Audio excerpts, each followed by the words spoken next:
जी के संघर्षों की कसम खाकर ये वादा आप लोगों से करके जाता हूँ कि जब तक चिराग पासवान जिंदा है, न आरक्षण को कोई खतरा है, न संविधान को कोई खतरा है।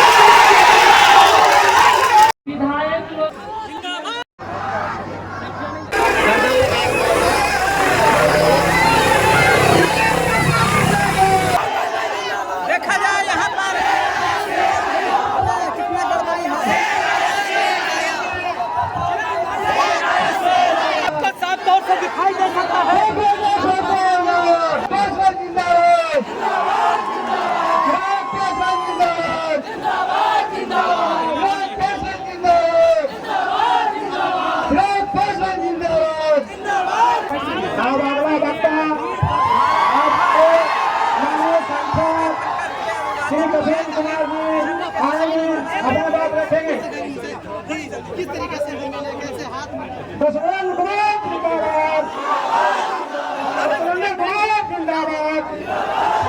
लेकिन मैं अपनी बात से 2 मिनट में समाप्त करूंगा। 3 फरवरी है, 3 फरवरी है, 1 नंबर 3 फरवरी बटन दबेगा तो कमर खिलेगा और देश का प्रधानमंत्री नरेंद्र मोदी होगा। मैं अपनी बात को समाप्त कर रहा हूँ। आपसे विनती और निवेदन कर रहा हूँ, 1 नंबर पर 3 छापर बटन दबाइए और देश का प्रधानमंत्री नरेंद्र मोदी को बनाइए।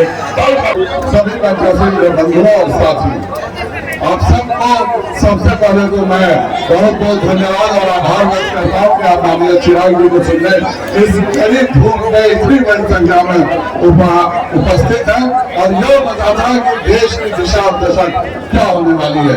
यह पूरा देश केवल और केवल प्रधानमंत्री के रूप में नरेंद्र भाई मोदी जी को देखना चाहता है और यहाँ पर बिहार में एक नया गठबंधन बना हुआ है जिसने केवल बिहार को लूटा वह भाषण दे रहा है कि हम विकास करेंगे। अपने माँ बाप के विकास के बारे में एक शब्द बोलने में सारा महसूस होता है। नीतीश कुमार जी के विकास का बात करके अपने आप को कहता है कि हम विकास किया है। 90 से 2005 तुम्हारे पिताजी रहे हैं, माँ रही है, एक तो उसका विकास के बारे में बोल दो, लेकिन मुंह से एक शब्द नहीं निकलता है क्योंकि केवल अपहरण, लूट, हत्या, बलात्कार, इसके अलावा कोई उपलब्धि लोगों की नहीं है। और यहाँ पे जो खड़ा है माने वो केवल और केवल धांधली और हत्या की राजनीति में विश्वास रखते हैं। मैं पूछना चाहता हूँ कि माननीय नीतीश कुमार जी लगातार गरीबों में प्रधानमंत्री आवास योजना पर बांट रहे थे, क्यों ग्रामीण विकास मंत्री जब तेजस्वी यादव बनता है तो 2.5 वर्ष से एक प्रधानमंत्री आवास किसी गरीब को नहीं मिलता है और ये कांग्रेस और माले उसके समर्थन में आते हैं। इसका जवाब उन लोगों को देना चाहिए। एक एक चीज का हिसाब देना। भारत माता की, भारत माता की।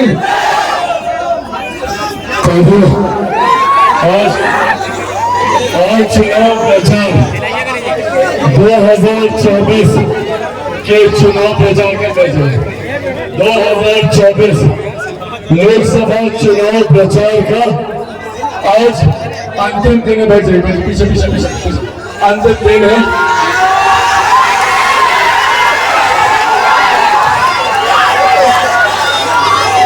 अंतिम दिन और अंतिम दिन का एकदम अंतिम घंटा है।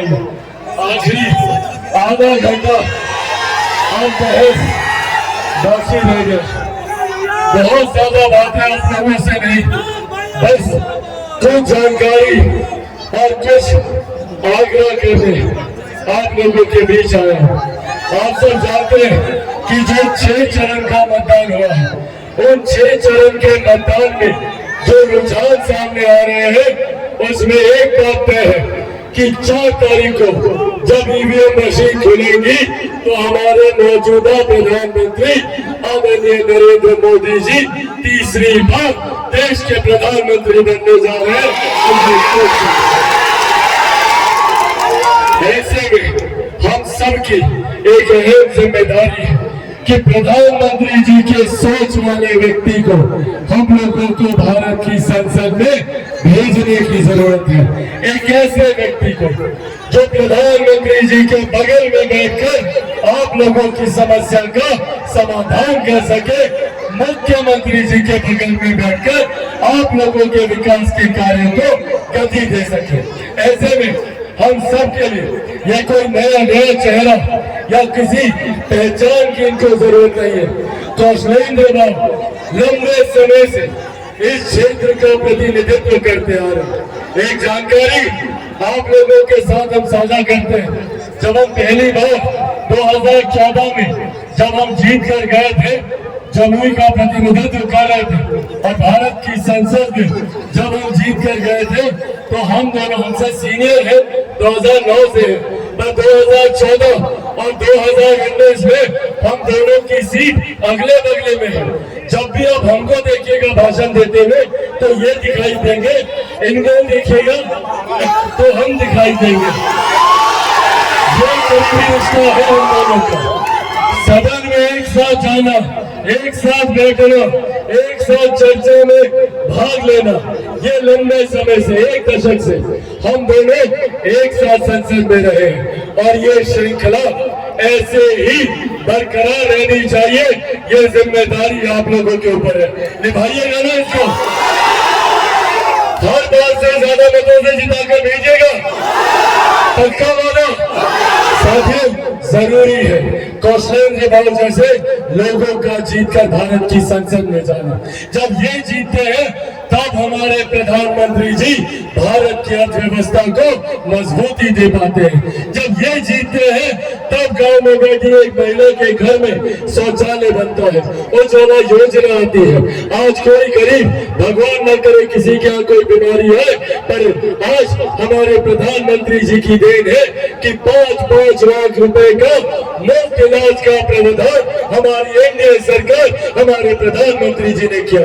आज देश की नहीं, दुनिया की सबसे बड़ी गरीब कल्याण की योजना, जिसके तहत 81 करोड़ लोगों को मुफ्त में अनाज मिलता है, जिसका श्रेय मैं मेरे नेता, मेरे पिता आदरणीय रामविलास पासवान जी को भी देता हूँ।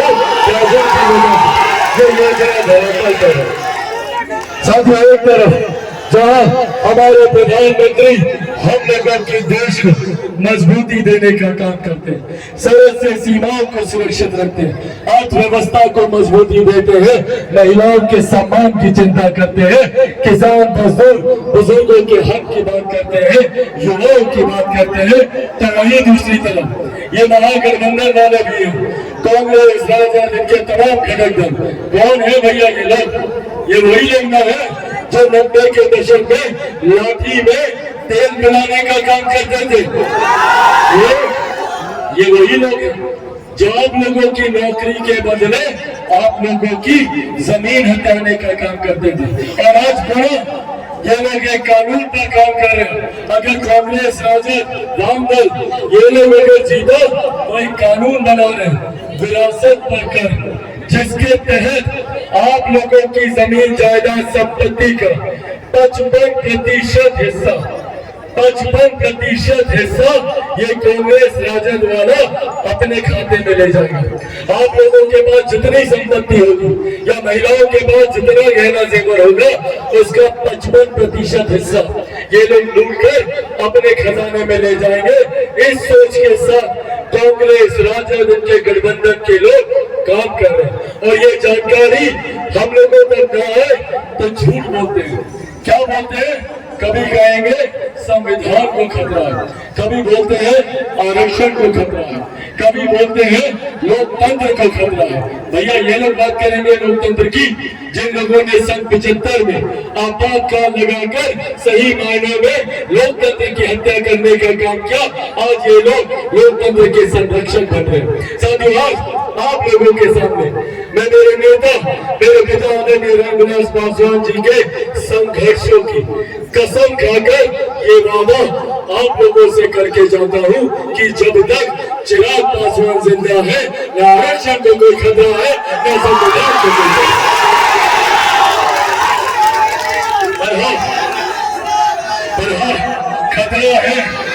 खतरा है तो हम लोग की गरीब कल्याण की योजनाओं को खतरा है इन महागठबंधन के लोगों से।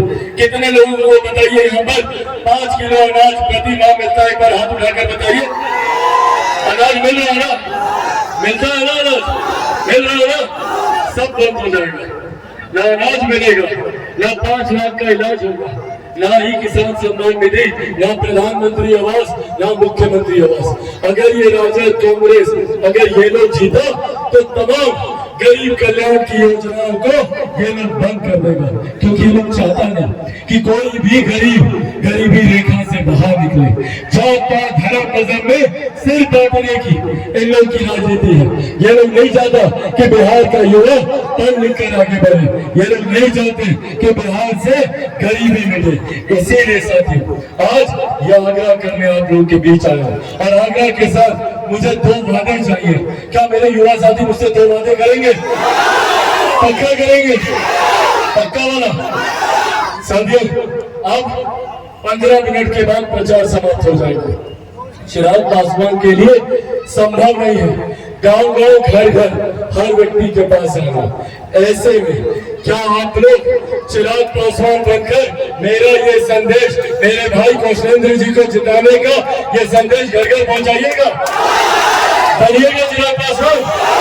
ऐसे नहीं, दोनों हाथ उठाकर बताइए, बनिएगा चिराग पासवान? एक वादा और चाहिए, 1 तारीख को मतदान है। 1 तारीख को है ना मतदान? हाँ है ना? उस दिन आप लोगों के बूथ से कोई बुजुर्ग कोई महिला छूटना नहीं चाहिए। हर किसी को मतदान केंद्र लेकर जाना होगा। गर्मी का समय है, युवा साथी गर्मी बर्दाश्त कर लेंगे।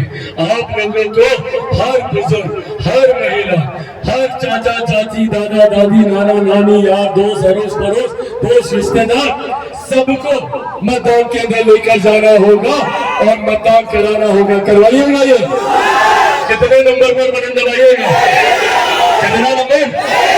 सबको पता है? 1 नंबर दिखाइए सब लोग। 1 number 1 number 1 number 1 number 1 number 1 number. साथियों 1 नंबर के सामने जब आप 3 छाप पर बटन दबाइएगा तो न सिर्फ मेरे भाई कौशलेंद्र कुमार जी को आप यहाँ से जिता कर भेजिएगा, बल्कि मेरे प्रधानमंत्री आदरणीय नरेंद्र मोदी जी को भी तीसरी बार देश का प्रधानमंत्री बनाइएगा। मेरे मुख्यमंत्री नीतीश कुमार जी को भी आप लोग मजबूती देने का काम कीजिएगा। उपेंद्र कुशवाहा जी को मजबूती मिलेगी, जीतन राम मांझी जी को मजबूती मिलेगी, और तो और आप लोगों का बेटा आप लोगों का भाई चिराग पासवान को भी आप लोगों का लोग मजबूती देने का काम करेगा। तो सब लोगों का आशीर्वाद है ना? कई बार जोर से ताली बजा के अपना आशीर्वाद देगा। आप लोगों का आशीर्वाद हो तो हम सरदार जी हम सब लोग इनको विजय की माला पहना रहे तो ताली बजाते रहिए।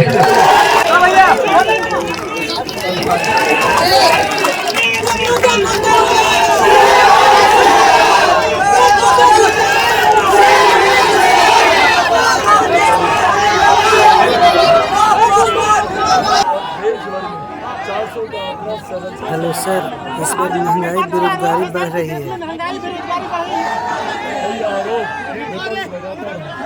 चुनाव विकास के मुद्दे पर हुआ है और देश की जनता